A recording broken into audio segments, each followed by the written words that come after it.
One of the snakes. This HDMI There are a lot of connection is not activity working for some reason. Yeah, I know. Actually, I had an issue too with too.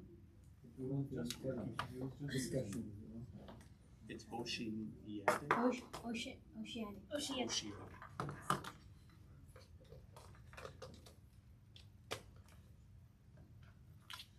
Maybe HDMI too.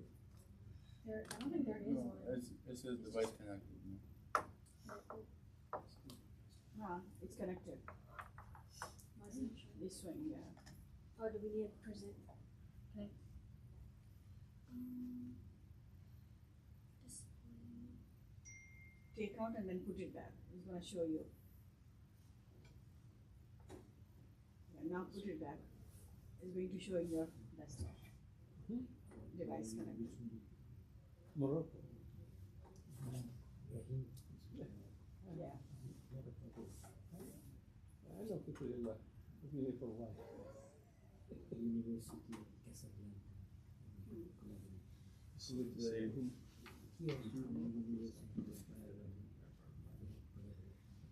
what's the name of the class with international university? There's a lot of universities that have collaboration with the I think Chicago, he's in a school. American school. Yes, we want to encourage different schools also. It's called Put. Ah, so are you looking at some project like that? for national systems, regional, state, regional, national, The advanced technology. Oh, you are not connected. You can facilitate collaboration. I know it shouldn't, but I'm gonna put you here. NIST? This and Because I work with NIST sometimes. Ah, that's We work I'm with gonna just cast it from here. with the look with the guidelines. So that you won't even need this facility open to anymore. So, through national programs. We're already working it's the HDMI. enhance their knowledge. When you Oh, work it's up on that. as screen. academic, I'm not Oh, an I mean, that could. Yes, So, But it's hard. That's I used to. What do you think? I want that one. I mean, But if with this one's not working. My work now is mostly. It's either Well, this is technically better, then everybody can sit there. it's good. You want this one or this one? Collaboration is a little bit. Oh, You want this one or this one? This I thing think is this is better. This both one? of them, both of them. I prefer this one. I think, yeah, let's do this one. This one? Assalamualaikum, bro. How are you? What is this tab?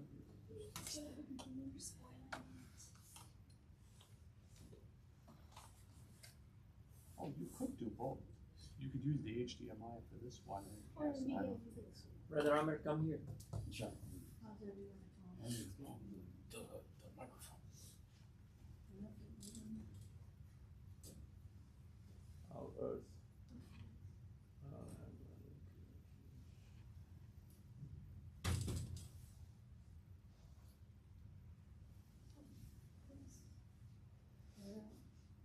Make this full screen.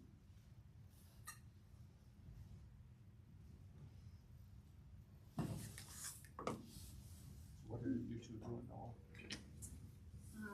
So I work in fisheries management at NOAA, in the highly migratory species management division. In the highly migratory species.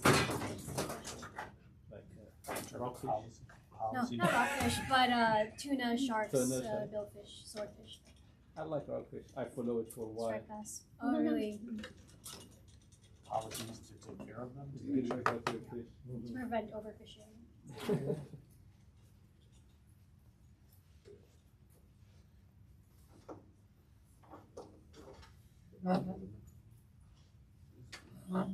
So we transition. Okay. We can skip this one.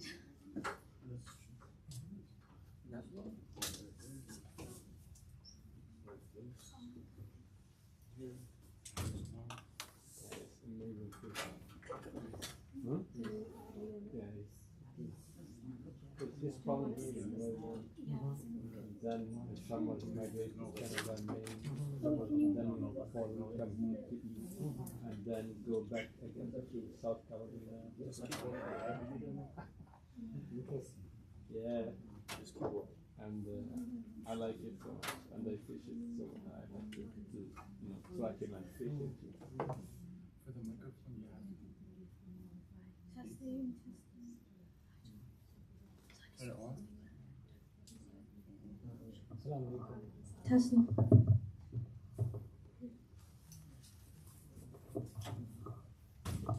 Are we recording? It's like silicone.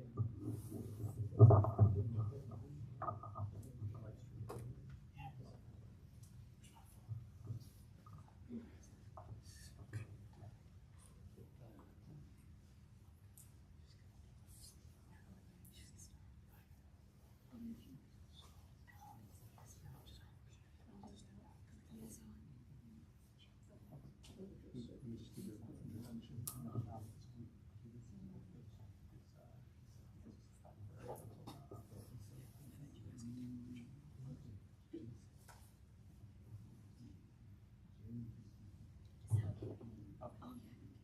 So where's the camera? Am I in it? Okay. All right, Assalamu alaikum. Thank you to everyone for coming. So it's our pleasure today to have Sisters Ahmad and Sisters Aman, and we have our very own Sheikh Ahmed. Sisters Ahmad and Aman, they work at NOAA, the National Oceanic and Atmospheric Administration. And they're going to talk to us today about climate awareness, and then we're going to hear from Sheikh Ahmed on the Islamic perspective on taking care of our environment. Here's Sheikh Ahmed. Assalamu alaikum wa rahmatullahi wa barakatuh. Am I allowed to have a seat or have to stand? Either one? Okay. I think it's probably better if people sit down. I mean, it's like, mashallah, I appreciate the, sort of the honor and the respect, but maybe have a seat. So, Bismillah ar-Rahman ar-Rahim, alhamdulillahi rabbil alameen, wa salatu wa salamu ala khayr al-mursaleen, Muhammad nabi ummi wa ala alihi wa sahbihi ajma'een, amma ba'd. We begin in the name of Allah Ta'ala, our creator, our sustainer, the one who has blessed each and every one of us with life, and the one who also has created everything around us. Allah Ta'ala, the one who also will cause that which He created to end, and He will judge us by our actions and our behavior. So we begin in His praise and His praise alone, the King of all kings and the Master of the Day of Judgment. We send the best of prayers and blessings on the Prophet sallallahu alaihi wasallam. After having said that, I want to just take a second to, mashallah, acknowledge the efforts of our young sisters, mashallah, who are here, who actually we had a Zoom meeting, and we were running through sort of the presentation, and it was amazing opportunity to see some of our young leaders and some of their, not just see them, but what their ideas and their commitment and passion for the climate and the earth. So I was asked to just share a few thoughts about it, and I'm going to share it sort of like more at a general level, and then I think you guys can go through the presentation in detail. But what I wanted to just emphasize is that Allah Ta'ala, all of the things that He created, the heavens and the earth, right?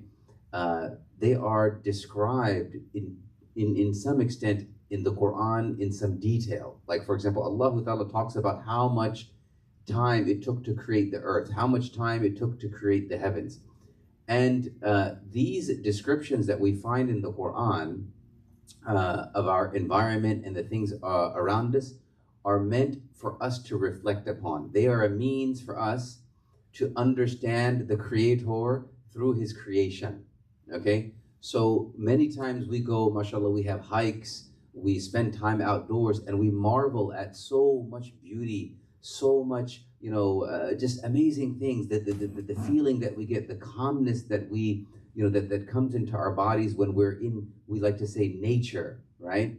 We talk about nature, but that nature has a creator, and that creator is Allah Ta'ala. And so these things around us, they are signs that all, point towards Allah Ta'ala. So if we understand that, that's great. I want to move to the second point, and they're going to talk in more detail about that. But Allah Ta'ala, I'll give you an example. In Surah Al-Nahl, He mentions he says, وَضَرَبَ اللَّهُ مَثَلًا قَرْيَةً كَانَتْ آمِنَةً. He begins an ayah in Surah Al-Nahl, and he says, and he gives to you all an example. Okay? And I was telling some of our youth, when Allah uses that term, example, وَضَرَبَ اللَّهُ مَثَلًا, right? Mathala, as an example, what does that mean? That means if one of you, let's say I have a friend, and that friend, none of you have ever seen before. You've never met him before. How do you know who that person is? What is the easiest way for me to describe who that person is? I could say that Brother Omar, right? He is like my friend who you have never seen before, who you have never heard from before. The point of that is that you start to get an understanding of who my friend is by looking at Omar, right? So when Allah Ta'ala, He consistently does that in the Quran. So we find an example here. He says, وَضَرَبَ اللَّهُ مَثَلًا قَرْيَةً كَانَتْ آمِنَةً. That there used to be a village that was a very sort of patient of Allah Ta'ala. So without further ado, I'll go ahead and ask our amazing speakers to come forward. Inshallah, begin the second part of our program. Jazakumullah khair. Subhanaka bishdu an la ilaha illa ant. Astaghfiruka wa atubu ilayk. Assalamu alaikum wa rahmatullah.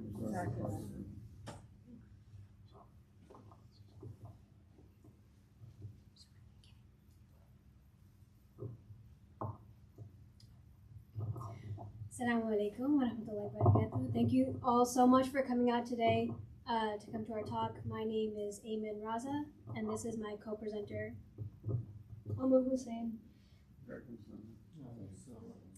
And today we're going to be giving our presentation titled Our Earth, Our Amana, Climate Change, and the Muslim Community. We will skip this for the sake of time, but please sign in on the sheet here when you get a chance. So the reason why we wanted to give this talk was to communicate what Islam has to say about the environment. What is our responsibility as Muslims to address climate change and care for the environment, how climate change and environmental issues are affecting Muslim majority countries. And lastly, what can we do to serve as khalifas or caretakers of the environment? And we haven't really seen a presentation like this before in masjids, or there was really hard to go and research this topic too. There was not that much research in this field, so we wanted to consolidate all of this and communicate what we shared with you today. On the agenda, we have Islam and the Environment, led by Sheikh Amr, which we just finished. And then what is climate change, the scientific basis of what climate change entails. We'll do a very high-level overview, not discuss everything because it's very complex. Human causes of climate change, Muslims and the environment, how Muslims are affected in the US and abroad, and what you can do, what we can do collectively to combat climate change. So we will skip ahead these slides as Sheikh Amr already did his discussion.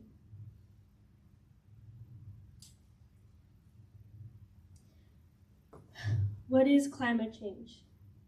Climate change is a long-term change in the average weather patterns that have come to affect Earth's local, regional, and global climates. This encompasses global warming and extreme weather patterns. So typically when you think of climate change, you can think of the melting ice sheets and dying polar bears or wildfires. And even though these are characteristic of climate change, they're very evident happening. Climate change is not just happening at the poles or west coast, it's happening. Before discussing more into the specifics of climate change, I'll define weather and climate. So weather is short-term atmospheric conditions, what you get day to day. And climate is long-term atmospheric conditions, which is years, span of years. And an analogy would be weather is like one outfit, climate is their entire wardrobe. And by that metric, you can't use the day-to-day weather. For example, we're currently in a cold snap. You can't say because it's very cold, climate change doesn't exist. No. given the data records from NOAA, where Eamon and I work, and also NASA, many agencies, even though we still experience cold days on record, we experience in the past few years much more hot days on record. So in the bigger picture, yes, climate change is affecting us.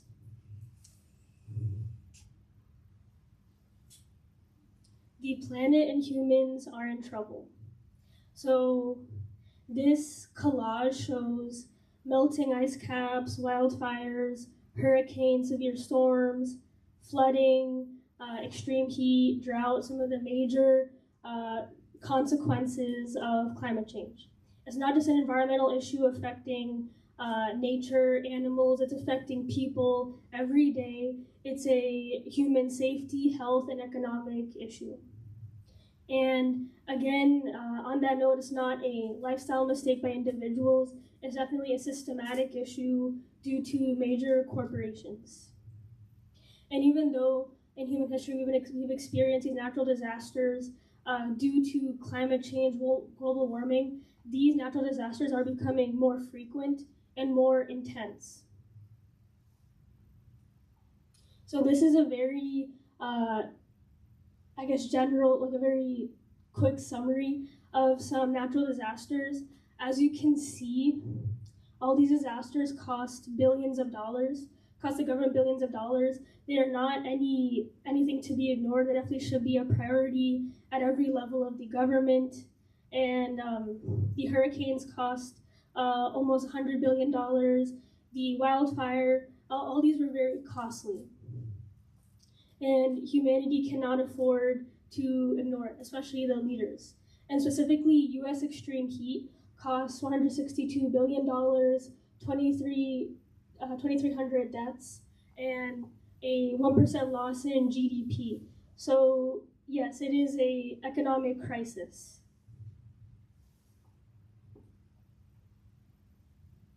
The rate of climate change today is largely due to human causes. So it definitely is a collective effort between individuals, but definitely also major entities, major organizations. And to give context, the Earth naturally has the greenhouse effect. If the planet didn't have the greenhouse effect, the planet would be too cold and inhospitable, or inhabitable. So we need the greenhouse gases, we need the greenhouse effect, but due to industrialization, humans as a collective are emitting too much carbon dioxide, methane, and it's being emitted as such a... Allahu Akbar. Allahu Akbar. Allahu Akbar. أشهد أن لا إله إلا الله أشهد أن لا إله إلا الله أشهد أن محمدا رسول الله أشهد أن محمدا رسول الله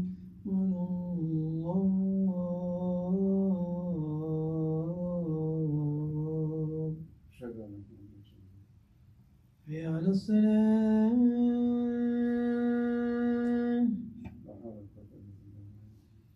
حي على الصلاة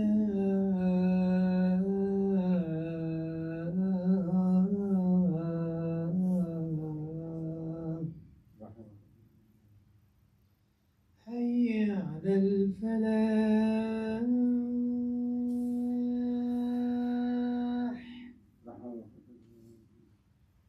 حي على الفلاح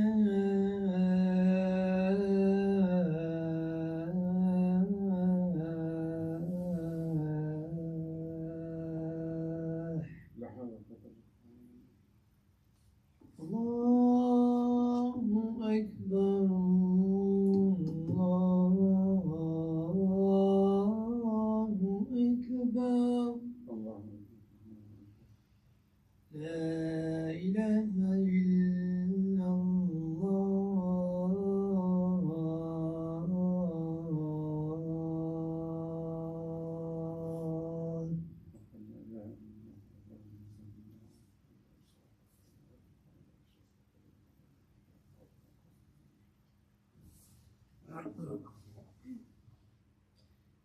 to continue.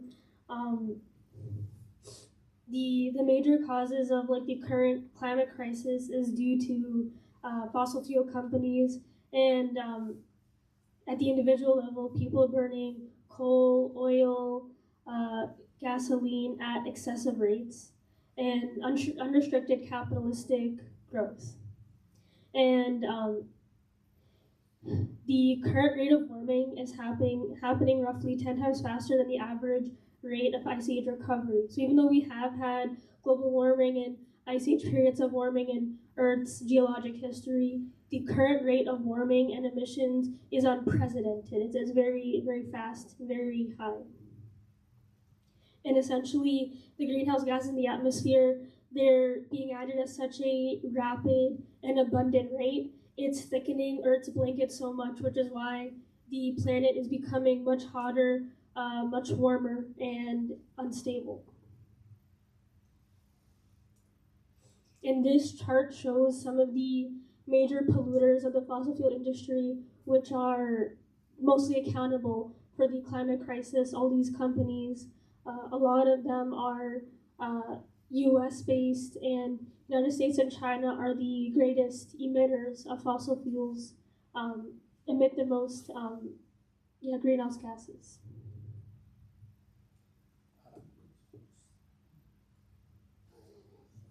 Okay, so now we're going to go over some common misconceptions when it comes to talking about climate change, and you might have heard some of these in your day-to-day life. So some might say, it's January and it's been snowing for the past few days, which it has. How can climate change still exist? So that goes back to that concept of the difference between weather and climate, weather being your day-to-day conditions and climate being more of a long-term trend. So although we might still have snowstorms, still have snow, when you're looking at it from a year to decade basis, the overall overall temperature of the planet has been increasing by a couple Celsius every year for the past couple decades. So just because we see snow doesn't mean climate change is not real. Some people also say the climate crisis is overall a hoax to make us more alarmist and raise taxes. Well, it's not a hoax because the general consensus among scientists across the globe is that climate change is scientifically proven and it's a real phenomenon and humans are the cause of it. And it is, although it does seem pretty alarming, it's a major issue of our time today, one of the most pressing environmental issues of our time, so it should be taken seriously. Some people might say renewable energy and sustainable infrastructure will eliminate too many jobs and livelihoods. And for this, we need to think long term. There won't be any jobs if the planet is dying, you know? So investing in sustainable infrastructure and clean energy is the way to go long term to make sure that there are more jobs and livelihoods to be sustained into the future. So we need to think of more of a long-term view here. Or some people might say the climate has always been changing. And yes, if you look at Earth's billion years history, there have been fluctuations and periods of very cold ice ages and periods of very hot, high climate and temperatures. But the current warming of the planet is largely due to humans, and it's much, much faster and greater than it should be. So there's something, just statistically, there's something else going on accelerating that changing climate, and that's what makes it a human-caused issue, and that's why it's so detrimental to humanity and every living thing on Earth. People might say we should just plant 1 billion trees and that'll solve it. And although that'd be great to plant that many trees, we need to think of different solutions. And it requires a multifaceted approach to solve something as complex and big as climate change. And lastly, just leave it to God. This is a sentiment that some Muslims might have, that this is, our destiny and we can't do anything about it. It's Allah's plan. And although Allah subhanahu wa ta'ala is all-knowing, us humans, we still have free will, and we will be held accountable for our actions on the Day of Judgment. And as that saying goes, I don't know if it's a hadith or not, but we should tie our camel and take responsibility for our actions and how that affect everything and everyone on Earth. So hopefully this clears up some misconceptions that people might have had, and now you have the tool to argue if anyone tries to push one of these. I wanted to include a recent social media post from the current administration, since they are very outspoken and then climate deniers, science deniers. So this was a post from Donald Trump last week, January 23rd, 2026. Record cold is expected to hit 40 states. Rarely see anything like it before. Could the environmental insurrectionist please explain whatever happened to global warming? So, as we know, he's extremely wrong, spreads misinformation, and as me and Eamon have reiterated, again, short periods of cold, even being in a polar vortex, even getting these instances of extreme cold, frigid cold coming from the Arctic, it does not disprove climate change. Since as we've noticed in the past few years, summer has been coming earlier and earlier.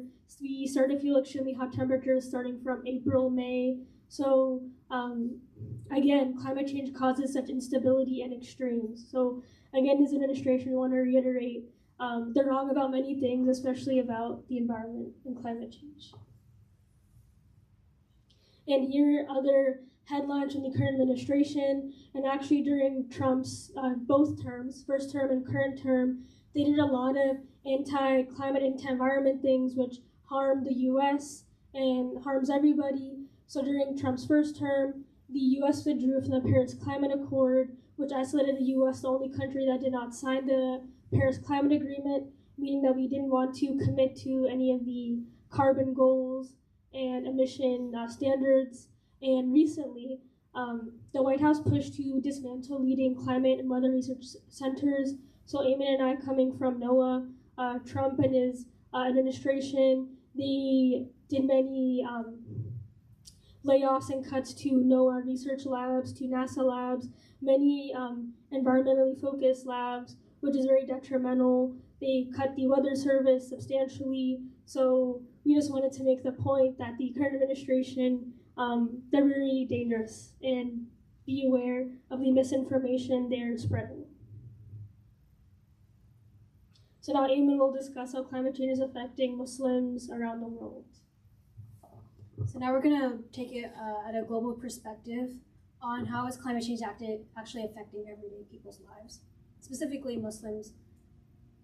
So there are 1.8 billion Muslims on Earth, almost a quarter of the world's population. And a large majority of these Muslims live in Muslim-majority countries in Asia, North Africa, and the Middle East. And these regions of Earth are significantly being impacted by climate change and climate risks. So this map just shows globally, as you can see, these top climate risks, including flooding, heat stress, hurricanes, things like that. And almost every part of the world is being affected by these things. And Muslim-majority countries in particular face very unique challenges.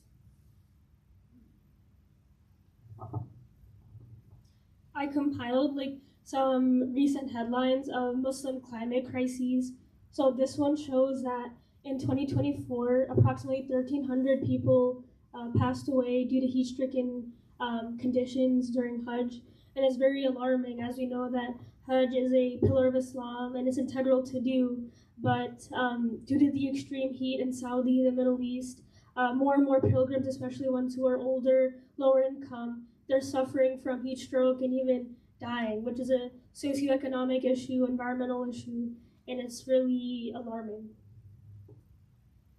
Next, recently we have seen that in Bangladesh, Pakistan, there have been severe floods and infrastructure damage in 2025, this past year, 2024, which is has affected or been close to home for some people who have family in Bangladesh and Pakistan. And unfortunately, these communities didn't have robust infrastructure in place to be resilient to the floods. And unfortunately, a lot of places in the U.S. don't have flooding infrastructure either. So it makes sense that they didn't have sufficient robust infrastructure to protect their houses or protect the people there. On the other side, countries like Iran and Oman are suffering from water scarcity and droughts. And their leaders are also encouraging the citizens to evacuate, to have access to more hospitable conditions. And this shows that due to all of these catastrophes in the Muslim world, a lot of Muslims are becoming climate refugees. They can't live in their own countries due to these severe conditions. Lastly, this is the eco side. Nearly half of the trees in Gaza have been raised by Zionist attacks. So this highlights how militaries are huge energy users, major polluters of greenhouse gas emissions, and they contribute to the climate crisis. And countries, even though they do not systematically report their military emissions, this shows that especially the Israeli government and similar entities like the United States, they cause severe damage all across the world. And due to their destruction, specifically is the Zionist government destroying like nearly half of Gaza's agricultural greenhouses, it is like handicapping their population for many years to come.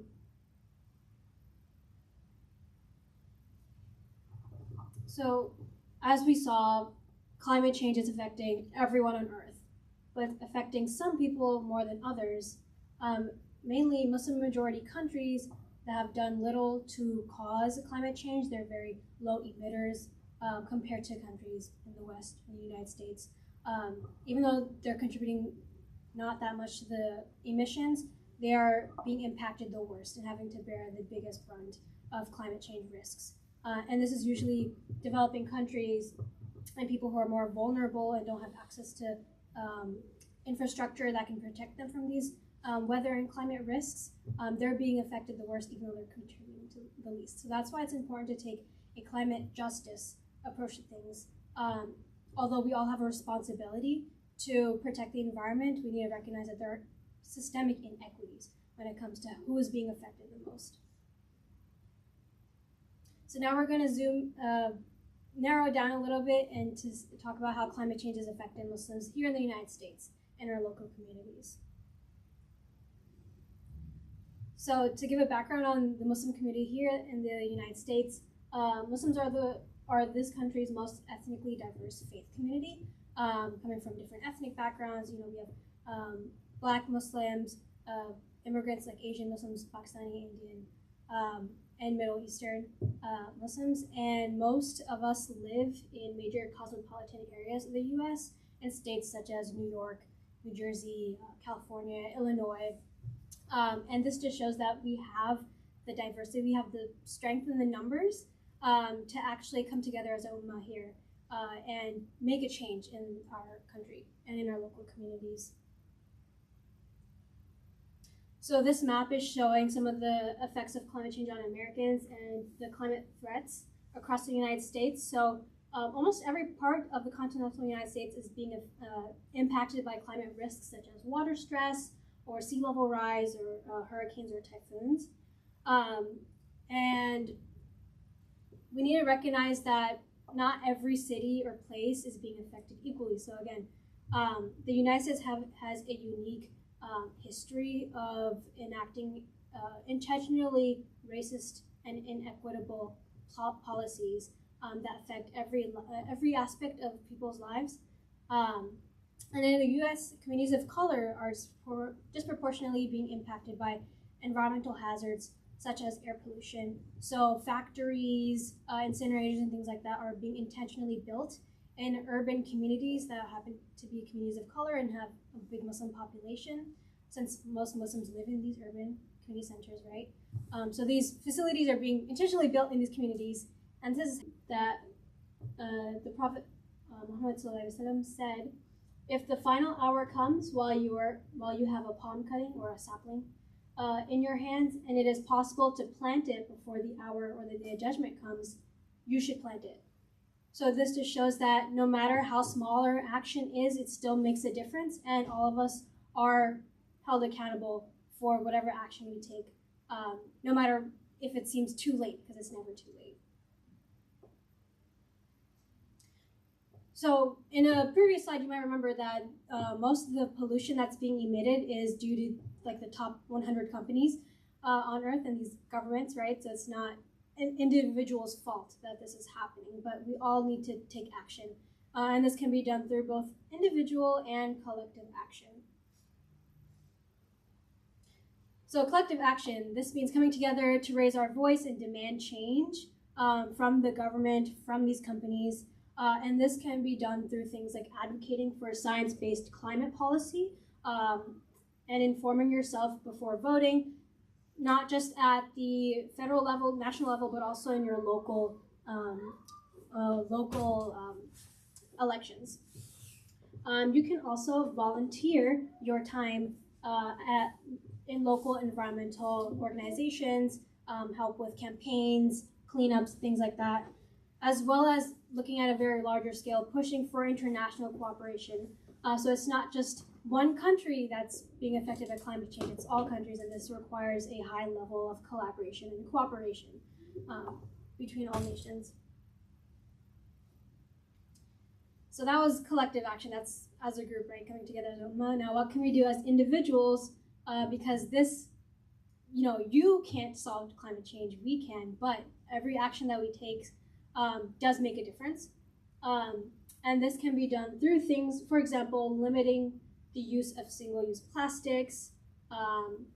It could be conserving water, like when you're making wudu, try not to waste water, because that's a finite resource that we have. You can bring your own reusable water bottle with you, especially to places like the masjid, instead of buying, carts of plastic water bottles. You can reduce food waste. So the USDA, the U.S. Drug Administration, it says that 30 to 40% of food in the U.S. is wasted. So imagine that. Imagine throwing half of your plate into the trash, right? So that's a really big issue. So we can be mindful of the food that we're trying not to waste food, especially during Ramadan, because you might have come to the masjid and see people eating like one thing and then throwing the whole plate out. So let's try to be mindful of that. And then another thing we can do is just be mindful of what we're consuming. What are we buying? Is the thing that we're buying from Temu or something, is it going to end up in the trash the next week? Or the clothes that we're buying, are we actually going to wear them long term? So just being mindful of what we're consuming and all the resources and energy that went into that, and doing our part to not be gluttonous and wasteful.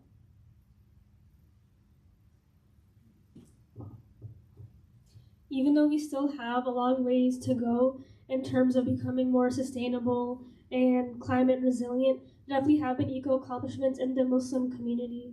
Masjids at the local level, like Taqwa, ISB, a lot of them have policies like during Ramadan to bring your own water bottle, to reduce plastic usage. And in Maryland, some counties have entirely eliminated plastic bags. And on the global scale, some countries in the Middle East are transitioning more to clean energy, and in South Asia as well, leaders are trying to be more proactive and preventative when it comes to climate change, climate disasters. At the recent climate summit, the Pakistani Prime Minister said that he wanted to be more proactive for climate catastrophes, and in Egypt, the presidents had similar sentiments. So definitely we acknowledge that Muslim leaders are trying to be more preventative and take strides to protecting our planet.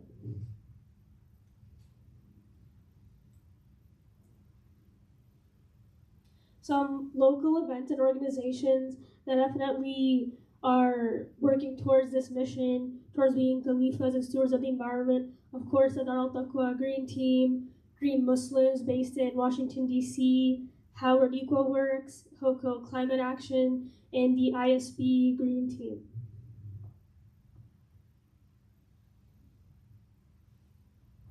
So to wrap up, our main message is that Islam provides a solid framework for environmentalism, and it's our moral duty as Muslims to care for the environment.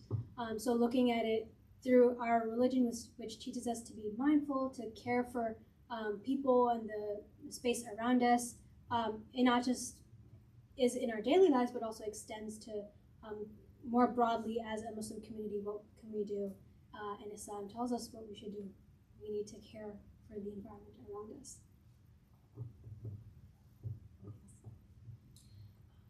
Essentially, we can't discuss the beauty and importance of nature without discussing how detrimental humans have been, without also discussing our duty as Muslims to also take care of nature. Jazakallah, thank you everyone. Do you have any questions?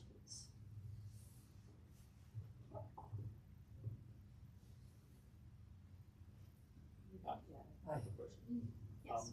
So are you familiar with the company W.R. Grace in this area? W.R. Grace? Yeah. It's right where we live. Oh. In Fulton, right? No, Yes, in close, never mind. Columbia, close to Fulton. Yeah, close, yeah, it's So we're neighbors. great star. So there's recently a lot of controversy with them. To be honest, I wasn't following it very closely, but that they have an incinerator there, and there's a new community development that just built a few years ago right next to them, and they're trying to prevent them from using this incinerator. So they were talking about. So you talked about the environmental and the broader environmental impact, but they were focused more on the impact to the neighborhood. So do you have insight into that? Can you talk a little bit about that, if you're aware of it?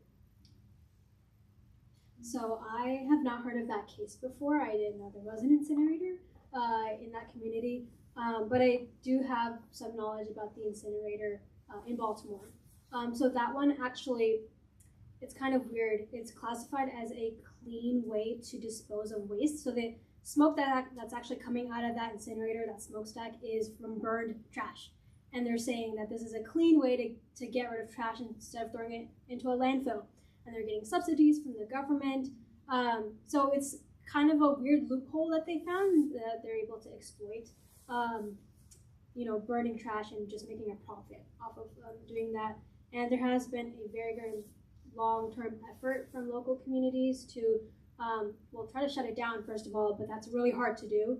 But also just raising more awareness about that and making people recognize that this is an issue and this is causing these health problems for the neighborhood, for the community. And I'm sure it's the same case for that one that you mentioned too. But also it's a matter of policy. So there have been push by organizations such as the Maryland League of Conservation Voters to take away that classification of clean waste disposal from their portfolio and penalize them for polluting instead of gaining credits and things like that. And that comes down to putting pressure on our local government officials and representatives at the Maryland level, at the county level, city level, to make those changes. So that's some insight that I can give, is that this is, this story is common across many neighborhoods across the world in the United States. And it takes a multifaceted approach, again, to try to stop these big bad wolves from causing harm to the environment. And I also didn't hear about the W.R. Grace facility, but I believe some organization wanted to build an AI data center in PG County. I think there was a lot of backlash, and I think because a lot of citizens signed a petition and they had a lot of outcry, and it ended up not being constructed, I believe. So I think on a similar note for the W.R. Grace Center, it just takes honestly, again, collective action and awareness, directly talking to your senator and legislators, and just advocating your rights, because if you don't, it seems like they will just walk all over you. They don't care about the repercussions to the neighborhood. So. Yeah, I want to add something. So I was in the testimony session, the citizen leading Anwar Hussain. They testified in the community because a lot of parents came with their special need kids, and they think they're affecting with that organization because they live right on the Cedar Lane intersection.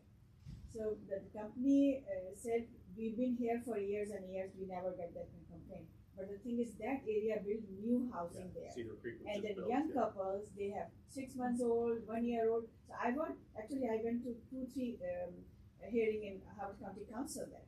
And it was going on for weeks because everybody was coming and testifying. It's a very strong, and county, I think, is supporting in favor of, they are moving from here, but the thing is they have strong backup too.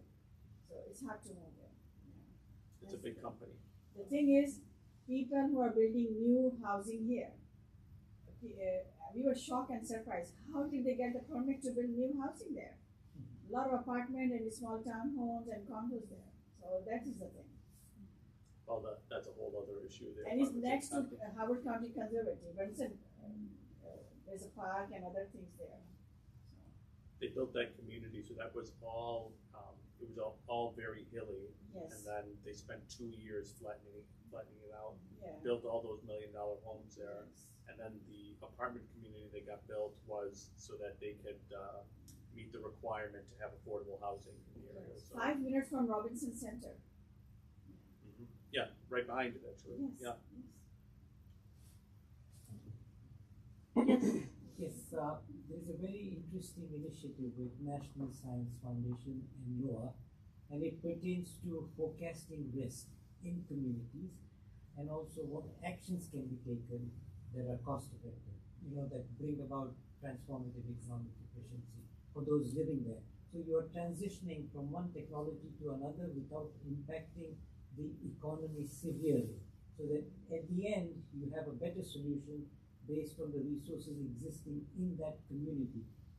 You could try finding out through NOAA and about this collaboration, and continue your presentations, include some of those results or those initiatives. It will point out what communities can actually do and how you can collaborate with other centers within Howard County, because then you can join together with the strength of the movement. You see, so there is an initiative called Howard County called Electrify Our Future, and it's for students. And I always ask them, why don't we collaborate with others? Guess what their response is? Our resources are limited. They have exhausted their own, but they've never explored what the resource level is in other communities. You see, so we can reach out and say, look, there is a possibility to collaborate with people like you. Do you have official and NOAA support on this aspect of reaching out to communities, or you're doing it totally voluntarily? This specific presentation was voluntary in our own time. Did you bring those flyers and stickers from NOAA? Well, we might have some handouts maybe. But NOAA does have ambassador community outreach initiatives. Yeah. But this was specifically done outside of that. But thank you so much for that suggestion. And NOAA we already can help you yeah. accelerate this process through University of Maryland College Park. Mm-hmm. They have Advanced Technology Acceleration Initiative. You can collaborate on that. Mm-hmm. But also, voluntarily you can do many things, without spending too much time, because there are existing resources, they just may not have the manpower at present. Mm-hmm. You can be the catalyst in generating that, Yeah. just like you did in this community. Maybe consider doing a presentation for other communities as well. Yeah, I actually was given the suggestion of doing this presentation again, or also at ISB, because they also have a green team, so we can give the version of this presentation there too. So yes, thank you. It's all about collaboration and cooperation. Yes. Mm-hmm. So I'll follow up, just send me an email Yes. with whatever is in existence and try to utilize those resources, Great. so that it's much easier for you to say, okay, 3 centers are doing this. Maybe we can catch up with others. Absolutely. Very good timing. Yeah. The session has already started. General. We have put in a lot of bill proposals. Mm-hmm. I'll share that too. Thank you. A couple of comments. So you mentioned that there's an apprehension for moving to greener technology because people will be out of a job. I think the analogy I can give to that is AI right now. So like in my work, they're pushing AI like crazy, and we had a town hall, and somebody asked, a very senior leader in the company, and in the chat, should I be worried about my job? And she said, I'm very glad that somebody was bold enough to ask this. she said, I should be worried about my job if I don't learn AI. So I think the same thing here, that, you know, the shift is gonna happen regardless, so people can just upskill themselves, you know, and try to shift their skill set to this new technology coming in. Yes. We should definitely be encouraging young people to pursue green careers that can actually help rather than contribute. It's just a remark on this, because AI is not green, you know. Yeah. Yes. It's just, a lot of water, yeah, a lot of energy. sometimes we think that okay, if new technology is coming means it's using like 100% like renewable energy, but it's behind the scene. It's not green at all, but it's causing more harm, actually, like causing bringing down the temperature of those big centers. It uses like a lot of electricity and a lot of water too, so there's a lot of damage there. But I just want to add something, like, because you talked mostly about like the climate change caused by the gas CO2, and it looks like you talk more about like the methane. Even though the methane is, I can say that methane is, even though it's 70% of the climate change is due to CO2, and around like 20-70% of the methane, but the methane is more powerful actually, because it traps more the heat. So I don't know, and for the long term, if we are talking long term, we deal with CO2, we need to reduce that. But for the short term, like to reduce the climate temperature in the globe, we need to tackle the methane, and that's where the communities actually can help, because just your bag of trash that you throw to the landfill, if you can like reduce that of the food waste that you trash, it reduces a lot. It has like a big impact actually, because just switch a little bit, like you're thinking that trash of waste that you put outside of your house and you forget about it, actually goes to the landfill, and that's when it's trapped under the ground, as where it produces more methane actually. Yes.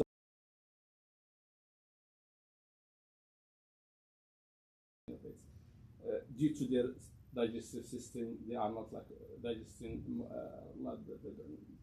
food that they are eating, and the food, the grain that they are giving them, it's not like digested, so they produce a lot of methane.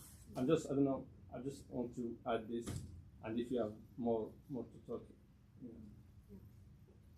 Thank you for that comment, and that's absolutely true. Methane and food waste and meat products are a big thing that we can cut down on when it comes to trying to address that. It's good for our health too. Jazakallah for coming today, and please reach out.